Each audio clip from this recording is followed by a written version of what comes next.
Right, it is the Footy Accumulators betting show, and it is a matter of days away before me, Alan McInally, and James Vickers are sitting on a beach somewhere in our speedos, drinking pina coladas with a little cocktail stick and maybe an olive poking out as well.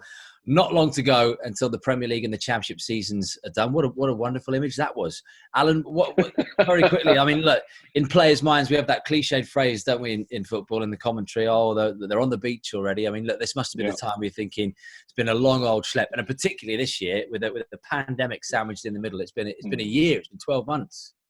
Yeah, I would imagine. I mean, there's still a bit of a work to do, and to be absolutely honest, I think the lads in the Premier League have done pretty good, to be fair, getting it back on. Everybody seems to be safe, which is the main thing.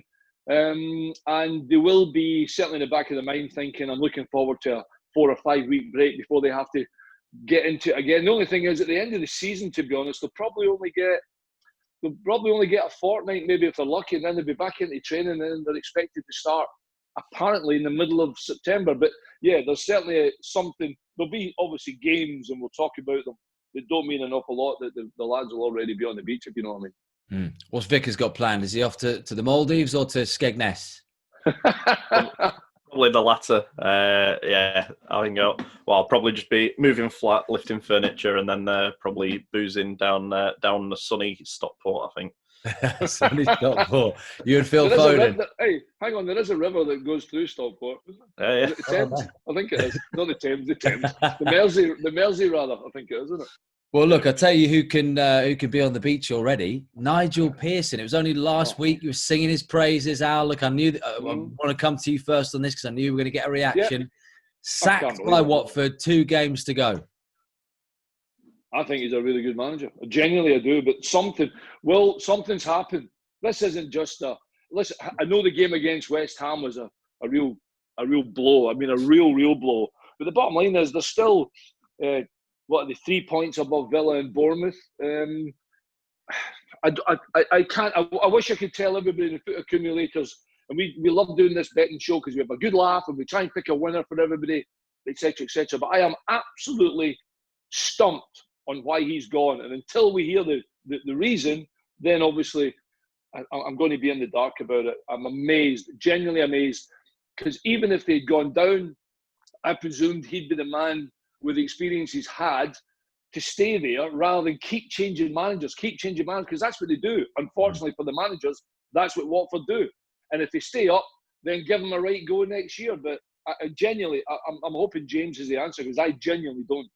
Well, James, Al mentioned it there. 4 coaches this season, right? Javi Gracia, Quique Sanchez-Flores, Nigel Pearson, and then Hayden Mullins has actually got the job until the end of the season for those final 2 games. Whoever replaces Pearson, James, on a permanent basis at Vicarage Road, whether that's in the Championship or in the Premier League, will be the 13th appointment since Sean Dyche took charge 9 years ago. Absolutely ridiculous. I thought it was a wind-up when I saw it, first of all, on Twitter. We were singing his praises last week. He took over. They were in the bottom 3. Not as far ahead as they'd probably like to be of the relegation zone, but it's still in their hands with 2 games to go for them. You know, a point or 2 would probably see them safe. And I can't understand that decision personally. I think Alan mentioned Pearson, fantastic manager. He won't have a problem, I'd imagine, getting back into work if he wants it straight away. No idea. And I think Hayden Mullins has got, 2 of the toughest fixtures he could have to try and keep them up with City and then Arsenal to come. So no idea why they've made that decision. If I was given the choice of Nigel Pearson or Hayden Mullins to keep me up with 2 games to go, I'd obviously go Pearson. Only sort of saving grace for Pearson is he doesn't have a relegation on his CV, and he won't do now, regardless of Watford. So it would have been interesting, James, had they actually beaten West Ham, whether the underlying current of not happy with each other, I wonder if he'd still be got the bullet, or whether it was genuinely directly off the back of the game against West Ham. Yeah, I have no idea. I watched the West Ham game. They weren't particularly good. They deserved to get beat. And something must have gone on, because for a football club, even one like Watford, who go through managers left, right and centre, to make that decision with 2 games to go is ridiculous. So something must have gone on behind the scenes. I'm sure that'll come out. But yeah, can't understand it personally. Well, look, let's balance it up because also you have to look at it from the Pozzo family side of things. They've never been relegated and they have made some decisions which have raised quite a few eyebrows, but they've stayed in the Premier League and they've been doing what they've been doing with Udinese and other clubs as well. Look, when you look at Nigel Pearson, Al, the better win percentage than Quique Sanchez Flores' 2 spells in charge, better win percentage than Javi Gracia, than Marco Silva, than Walter Mazzari. So, if it does lean towards something has happened, it is a calculated gamble, isn't it, for that to keep them in the Premier League, which they think is the right decision.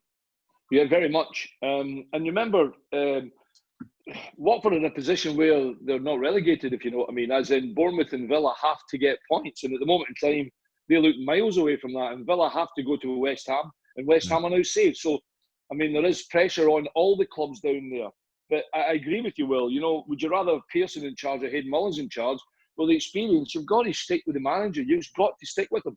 And I'm being a little biased because I like Nige. And every time I've met him and stuff, he's like top. He's a man's man. But in terms of the experience of being a manager, and even in the situation he's in at the moment, you've got to give him the opportunity to say, come on, lads, let's go. We put a line through the game against West Ham, and we go again in the last 2 games. We're 3 points ahead of Bournemouth and Villa. Let's make sure whatever they do, we do the same. But you're right, it's their, they run the team the way they want to run it. And I hope it doesn't come back to bite them.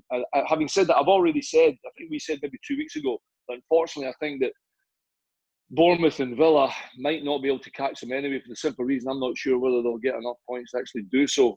Even Villa in the last day of the season going to West Ham is a very, very tough game. And of course, Villa have to play at home to Arsenal on Tuesday night. So anyway, hey, listen, we'll see. Their decision, if they win, great. If they lose, then maybe they'll be kicking themselves.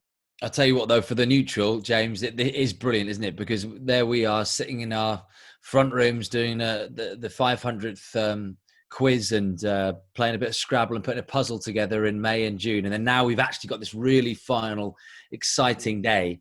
And look, you look at the table, Watford's goal difference, minus 23, Aston Villa minus 27, Bournemouth minus 27.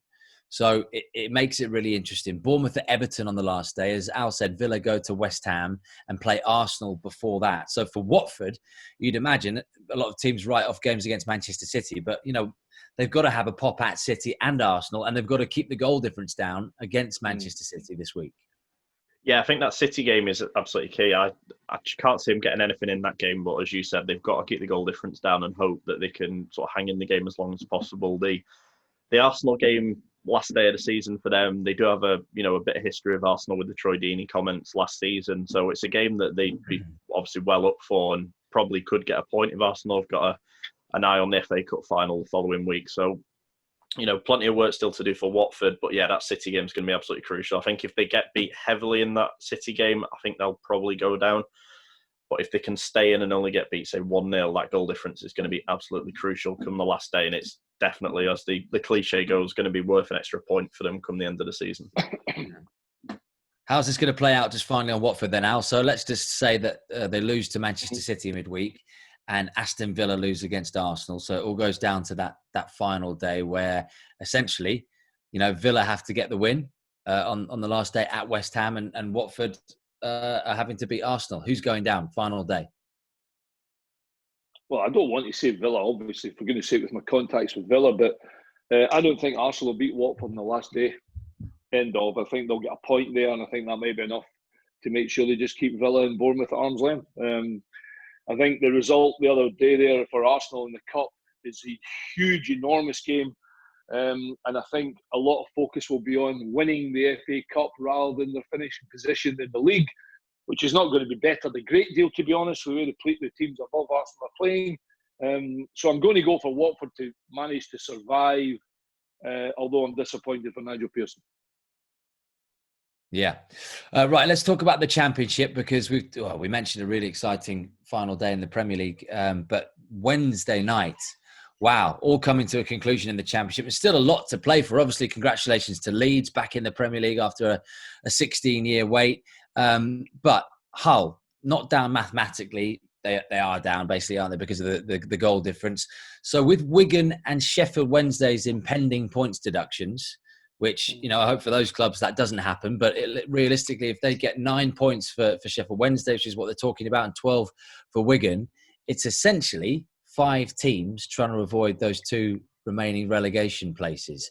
The other 3 being Barnsley, Luton, and Charlton. So we're going to have a little game here where we predict what's going to happen. So obviously Leeds are up. I think West Brom are going to get that win on the final day against QPR. So I basically think that Barnsley and Charlton are going down, with Luton and Wigan and Sheffield Wednesday staying up. Playoffs, I'd love to say that Brentford are going to get automatic, but I think, as I say, West Brom are going to beat QPR and get second. And then I think it's as it is in the playoffs: Brentford, Fulham, Forest, Cardiff. Alan McInally.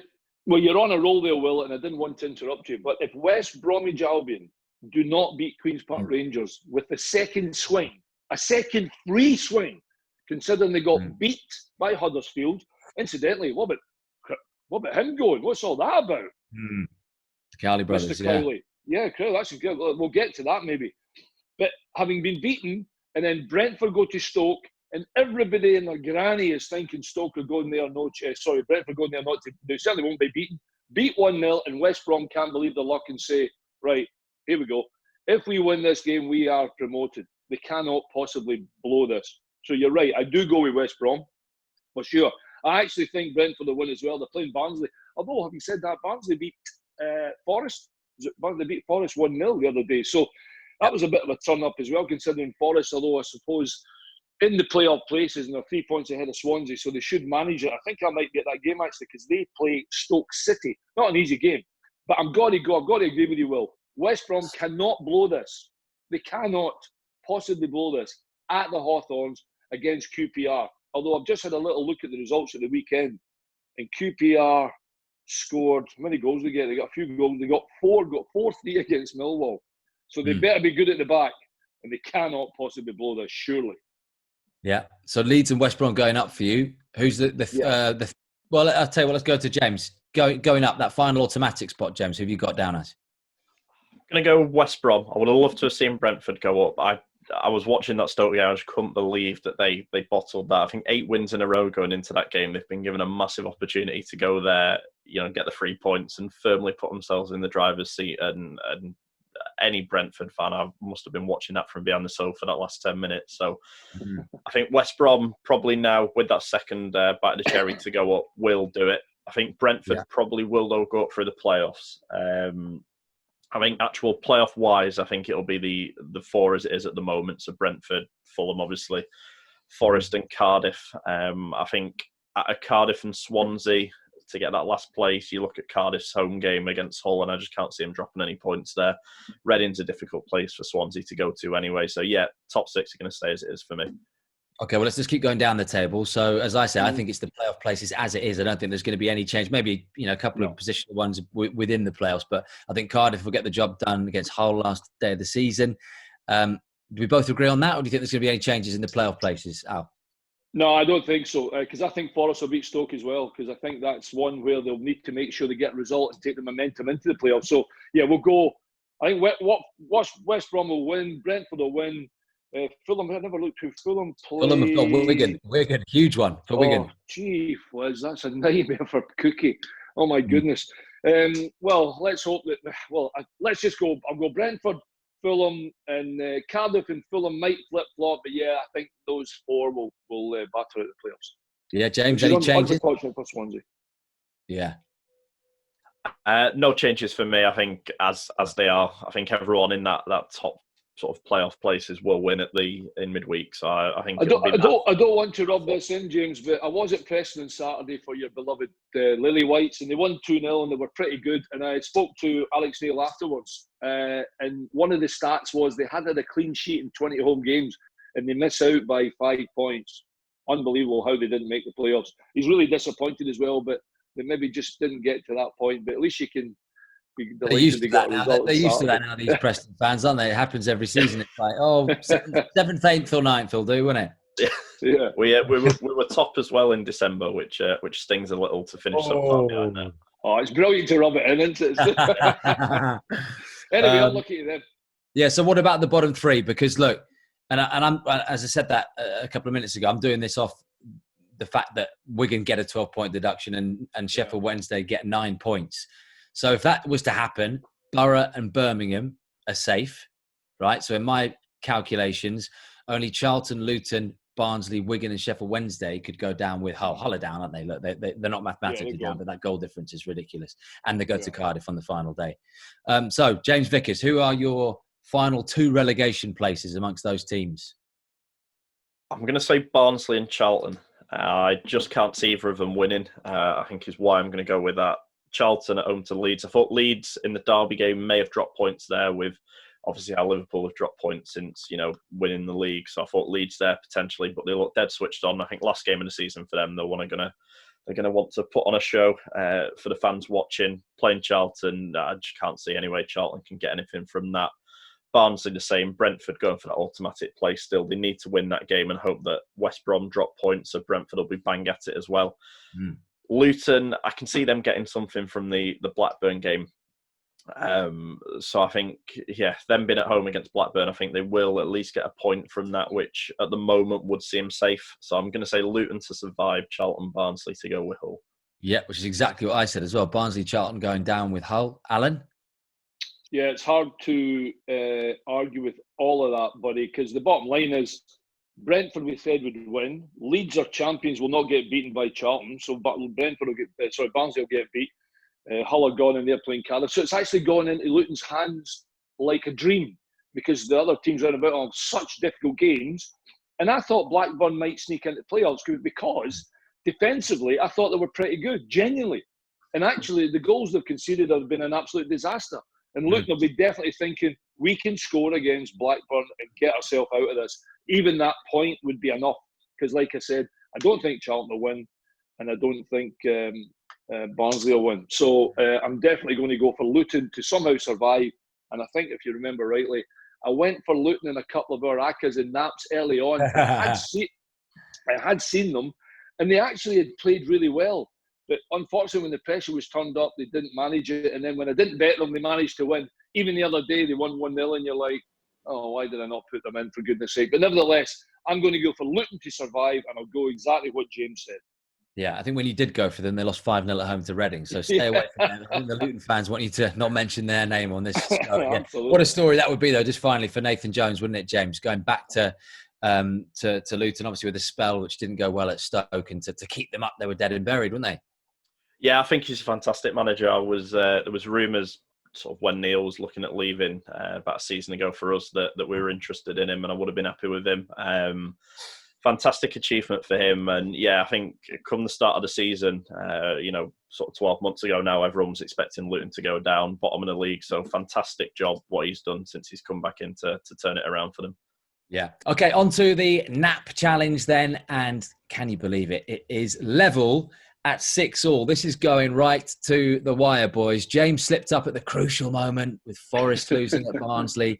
And then Alan goes and equalises on the South Coast with a Southampton win in that derby at Bournemouth. So we have this week's final day of the Championship and Sunday's last day in the Premier League to find ourselves a winner.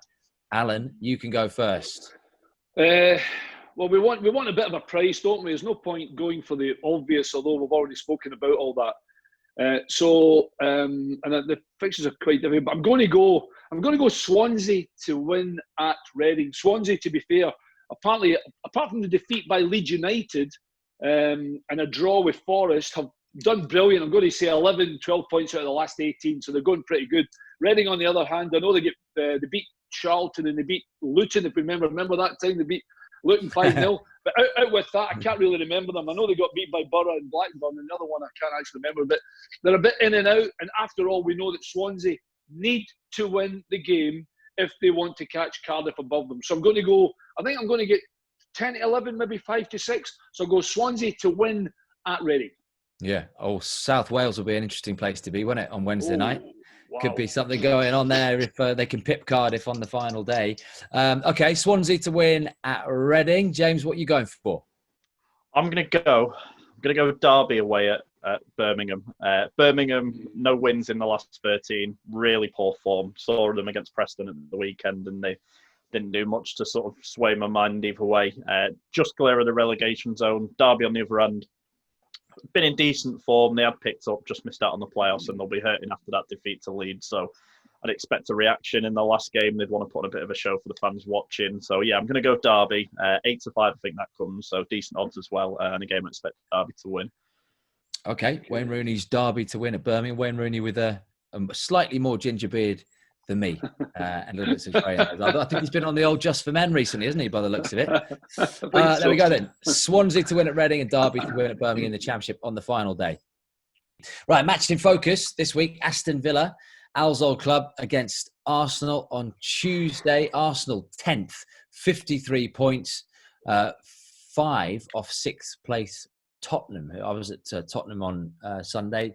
Big win for them against Leicester. And, of course, we're recording this before Sheffield United play midweek as well. Firstly, Alan, how is David Luiz now looking like a Brazilian Virgil van Dijk? Amazing, isn't it? Absolutely incredible. I tell you, it was even more impressive to me, out with his performance. I thought as a team, I think it was the first time I'd seen everybody running back to defend all at the one time, which made it doubly difficult because you've got a mass of players in front of your goal and they're difficult to break down, etc., etc. They handled City fantastically well. I don't know is the answer. Listen, there's no question that there's a good football player in David Luiz. It's just that I don't know whether he thinks he's better than Virgil van Dijk, if you know what I mean, as in he becomes a little lackadaisical, a little bit too confident, doesn't sprint back and get to a position where he makes those challenges like he was making at the weekend. That's the only thing I can say. And incidentally, to be fair to him, he's held his hands up and he comes out and he speaks really well. I'm not a huge fan because probably in my head I'm like, all right, he's doing it now. At the start of next season, he'll have 3 or 4 bad games in a row and Arsenal will be, pushing rope up a hill again. Listen, I think collectively, out with David Luiz, I thought they were different class. I've told you about the boy Tierney. I think he's really, really good. And then the striking, I'm not going to throw Lacazette in there. I've started calling him like a threat. Aubameyang is just sensationally good. He really is. And even Xhaka looked as if, I don't know whether James will agree with this. See, when Xhaka played a little bit further forward and he was challenging in to try and score goals and create things, I don't think he's good enough to do that. As a defensive midfield player, I mean, you don't see Matic and Fernandinho doing what they wanted Xhaka to do in the beginning, getting booked, out of position, etc., being frustrated with himself. Defensive midfield player, I thought he was sensational, by the way. You're talking about David Luiz. I thought Xhaka was brilliant. So, to answer your question properly, I have no idea, but there's a player in David Luiz for sure. But as collectively as a team, I think that's where exactly what Arteta has managed to mould. It's not about individuals. Individually, you're looking for your strike force to do something fabulous, and they have that. Collectively, defensively, that was where you could point the finger at Arsenal. Against Man City, you couldn't do that. Yeah. So, James, is it exciting for Arsenal fans next season or another flash in the pan? I'd like to say it's going to be exciting. Seeing that the way that they defended, it was similar to, there was a few seasons ago, a game actually against City where Wenger set them up very similarly. They sat back and hit City on the break and everyone thought, fantastic. Arsenal have learnt their lessons over the last few years and now this is where they kick on. So hopefully for them, I think Arteta's got that about him, that he isn't afraid to have them set up and everyone sort of running back for the ball. To go back to Alan's part, I thought Xhaka was fantastic. To keep De Bruyne, Silva, and then Foden when he came on quiet. And it was the first time watching him at Arsenal that he looked like the player he was at Borussia Mönchengladbach a few years ago. Absolutely fantastic game from him. I think with the right additions in the summer, they've got Saliba to come in, who'll, further shore up that defence. Martinez in goal looks absolutely fantastic. So there's going to be real competition for Leno when he gets back as well. And if they can use that to build upon, I think an FA Cup win would be fantastic for them this season. I don't think many Arsenal fans would have expected it, at Christmas time, for example. Yeah, I'd like to say they will build on that for next year, but with Arsenal, we've seen so many times before that they have 1 or 2 really good results and then just let themselves down for the next sort of few weeks. But I don't think Arteta's that kind of person. I think he will use that and they'll kick on, and I wouldn't be surprised next year if they're up challenging for sort of Champions James, League. how much money does he get to spend? Because I think that will be hugely determine his their positivity at the start of next season. Because he must have already pinpointed 2 or 3 players for sure, out with the ones you've mentioned. I think money-wise, probably somewhere in the region of sort of 60, 70 million, I think is fair. He'd probably be given. I think it depends more so if Lacazette goes. I think if he goes, he will be given money to strengthen, but I think it's at the back that is their sort of real issue. Reece Nelson came on the other day and looked fantastic. So they're not short of options in the forward areas, but with Arsenal, we've said it for years now, it's at the back that needs to shore up. So I think a couple of centre-backs and a right back, and they won't be too far away next season. Is it crucial, Alan, that they keep Pierre-Emerick Aubameyang? Do you think he'll stay? They've got to try and keep him. He's a different class. I've spoke to him 100 times. I tell you, every year I bet on him to be top goal scorer. I think he's so good. A bit of a maverick, but in terms of hitting the back of the net and even playing in the areas he plays at, he makes defenders think, where is he? And he might be out on the left-hand side. And they're like, okay, just make sure he's okay. But he's got pace and he's got a trick and a dribble that he can take you out the game, which has been proven on most of the goals he plays. Got to make sure they keep him. Listen, his gold Lamborghini is parked within the grounds of the stadium. Just put a padlock on it. Tell me he can't take it. He's got to stay. I'll tell you what, you talk about his gold Lamborghini. The one thing that's caught my eye when I've interviewed him before is his transparent Louis Vuitton rucksack. So it's a Louis Vuitton, which probably costs you, I mean, you can't buy these in the shop. These ones, $1 million. But the fact that it's literally like a transparent bag that you would take to the beach as a 6-year-old kid to put your mask and your snorkeling, and it's got a couple of little LV signs on it, and it's probably worth more than my flat. Look, from an Aston Villa point of view, James, they're probably thinking, look, we've got Arsenal. We would have quite fancied playing Arsenal 3 months ago. Not quite the same story now after those games against Liverpool and City. Yeah, absolutely flying Arsenal. When we recorded, I think last week, I said that Villa could get something from this game. Arsenal, obviously, 2 fantastic results against Liverpool and City, but this is the kind of game where historically they trip up. They do all that good work and then undo it with, a poor performance. So I still wouldn't be surprised if Villa got something. Been at Aston Villa, I think they've got a very good chance. I think for Villa, though, it's a case of, as we said with Watford, making sure that they are in this game and taking it to that final day. So anything they can get here is going to be absolutely crucial. I wouldn't be surprised if it finishes a draw this at all. I think Arsenal now will probably have one eye on the FA Cup final, even though they wouldn't like to admit it. Mustafi looks like he's probably going to be out. He hobbled off at the weekend against City. So changes in defence, I think he'll freshen up the team. And yeah, I wouldn't be surprised at all if Villa get something from this. And that's the thing, Al, isn't it, for your old boys? Because if they do get a point, and then it is in their hands, isn't it? Because if they go win at West Ham, whereas if they lose against Arsenal, it's not in their hands. Watford could get the win against Arsenal on the final day, and obviously if they haven't been battered by City, then a 1-0 win might be enough for them. So what would the approach be for Dean Smith, do you think, for this one? Well, you try and create as many chances as they've been creating, because that was something that was a big problem for them. And obviously defensively, just try and smell the danger and defend for your life. I think they'll get a point against Arsenal. I'm hoping they'll get a point at least, and then it's all guns blazing going to West Ham. But like I've said before, and I don't like saying it too often because it cheeses me off, I think it's just been too far for Villa. Spend a lot of money. I think some of the players are good. Some of the players are not good enough. That's it, basically. Without sugarcoating it, Dean will be disappointed.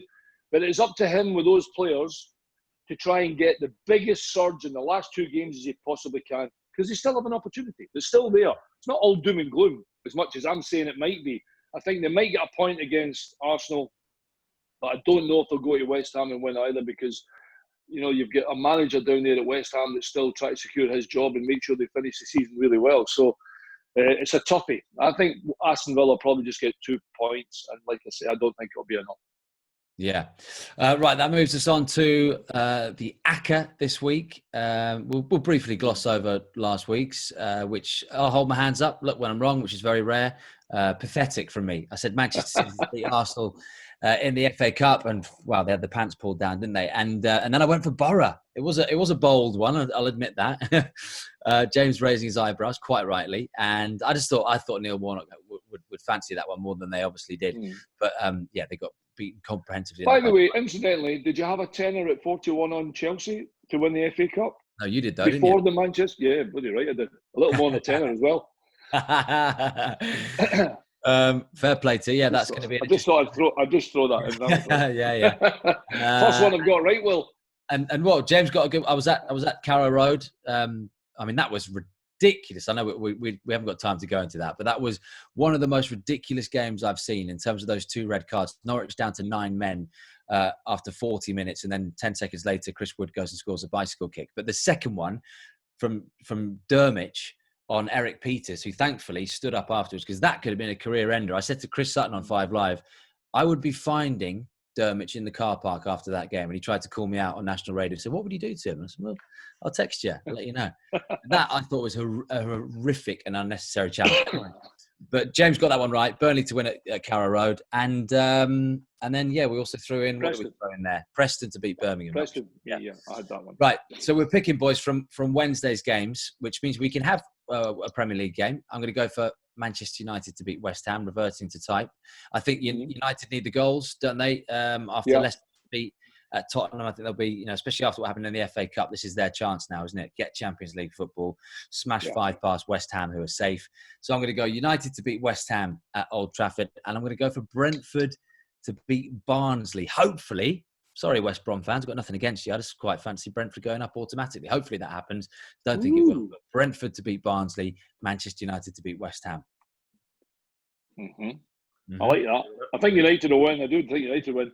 And obviously, if you're going to pick a game last day of the season and Barnsley are where they are, you've got to think that Brentford will not do what they did at Stoke.